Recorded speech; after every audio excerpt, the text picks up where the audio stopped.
ആരോഗ്യ ഗുണങ്ങൾ ഏറെയുള്ള സൂപ്പാണ് മുരിങ്ങയ്ക്ക സൂപ്പ്. രോഗപ്രതിരോധ ശേഷി വർദ്ധിപ്പിക്കുന്നതിനും ഇത് വളരെ നല്ലതാണ്. ഇതിൽ കാൽസ്യം, അയൺ എന്നിവ ധാരാളമുണ്ട്.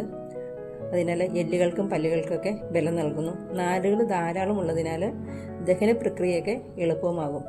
ഇത് സാധാരണ കഴിക്കേണ്ടത് രാത്രി ഭക്ഷണത്തിന് മുൻപോ അല്ലെങ്കിൽ വൈകുന്നേരങ്ങളിൽ കഴിക്കുകയാണെങ്കിൽ നമ്മുടെ ശരീരത്തിനൊക്കെ നല്ല ഉന്മേഷം ലഭിക്കും. സൂപ്പ് ഉണ്ടാക്കാനായി ഇവിടെ മുരിങ്ങക്കായ എടുത്തിട്ടുണ്ട്. അത് കഴുകി കട്ട് ചെയ്ത് കൊണ്ടുവരാം. മുരിങ്ങക്കായ സൂപ്പ് ഉണ്ടാക്കാനായിട്ട് ഇവിടെ മുരിങ്ങക്കായ ചെറിയ പീസായി കട്ട് ചെയ്ത് കഴുകി എടുത്തിട്ടുണ്ട്. അത് കുക്കറിലേക്ക് ഇട്ട് കൊടുക്കാം. ഇതിനോടൊപ്പം തന്നെ തക്കാളി, ചെറിയൊരു സവോള,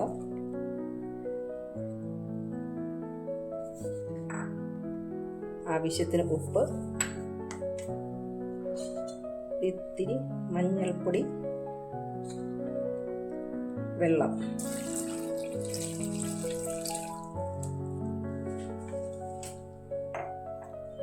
ഇളക്കി കൊടുക്കുക. ഇനി മൂടി വെച്ചിട്ട് ഒരു 3 വിസിൽ കേൾപ്പിക്കാം.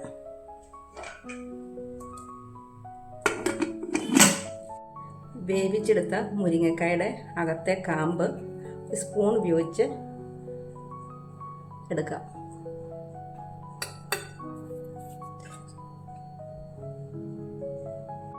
മുരിങ്ങക്കായുടെ തൊണ്ട് നമുക്ക് കളയാം. ഇതാണ് അതിൻ്റെ കാമ്പ്.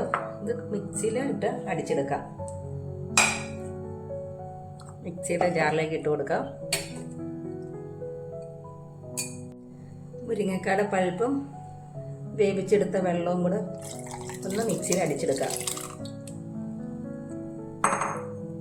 അടിച്ചെടുത്ത മിശ്രിതം നമുക്ക് അരിപ്പയിൽ അരിച്ചെടുക്കാം.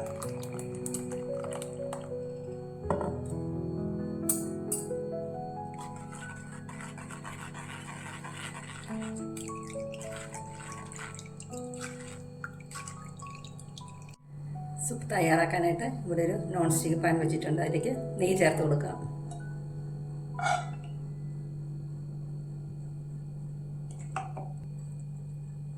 ചൂടായ നെയ്യിലേക്ക് ഇഞ്ചി വെളുത്തുള്ളി പേസ്റ്റ്,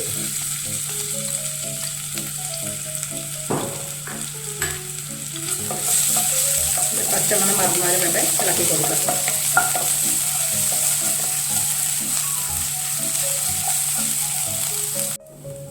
അരിച്ചെടുത്ത മിശ്രിതം ഇതിലേക്ക് ഒഴിച്ചു കൊടുക്കാം.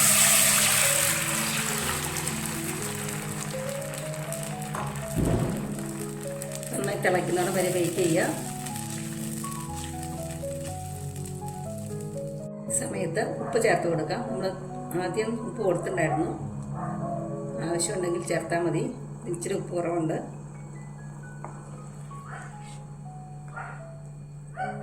ഇതിലേക്ക് കുരുമുളക് പൊടി ചേർത്ത് കൊടുക്കാം.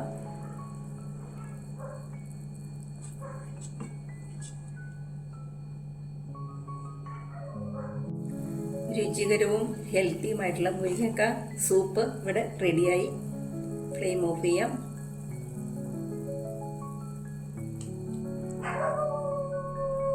അവസാനമായി കുറച്ച് മല്ലിയിലയും കൂടി ചേർത്ത് കൊടുക്കാം.